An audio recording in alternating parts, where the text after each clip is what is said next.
This presentation is to give you some information about the formal academic style. This is different than the MLA or Chicago style or the APA style.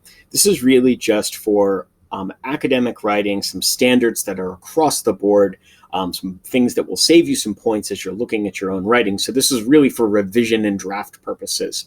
This is part one of a two-part video. We'll get through the first half of the points here, and we'll start with number one.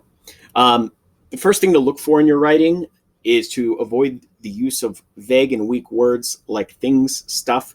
Also, words like big or really or very can be overused or too generic. You see the example there. Each of these things is a really big deal. Without good word choice, it can be very hard to analyze stuff. I will say almost immediately, things or stuff is a mark for it'll be circled as a vague word, as an unclear word. And so if you go through your paper, you can identify those and be much more specific. You can help with clarity. And again, that will hopefully save you some points. Number two, however, watch using words you don't understand. And this is kind of the opposite of that, where someone's trying to be real specific and sound academic, but they're not really. Misuse of vocabulary you don't understand will be obvious and discombobulating to the reader. You can see a word like discombobulating there just throws everything off when we could have just said confusing. Sometimes I use big words I don't fully understand in order to make myself seem more photosynthesis. I think you get the idea, but don't try to force in a vocabulary word that you don't really understand how it's used in different contexts.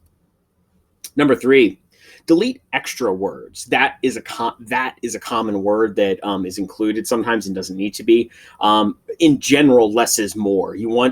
This may seem counterintuitive if you are working or writing for a word requirement, but the truth is the more direct, the more clear your writing is, the better it is. And it will help your score overall. You don't have these long, confusing sort of just sentences that have words that are unnecessary or create problems. You can see down here in the example, the explanation reveals that he is the main protagonist of the story, when you easily could just write the explanation reveals he is the main protagonist of the story, takes out that small word. So look for some small words, phrases you may be able to take out of your paper.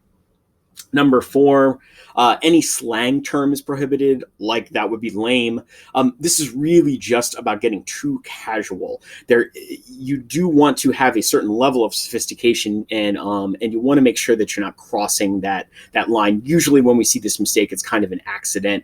Someone slips into a writing voice that they don't mean to. So check your writing and just look for those. Number five, you shouldn't put in contractions. They'll distract from the reading.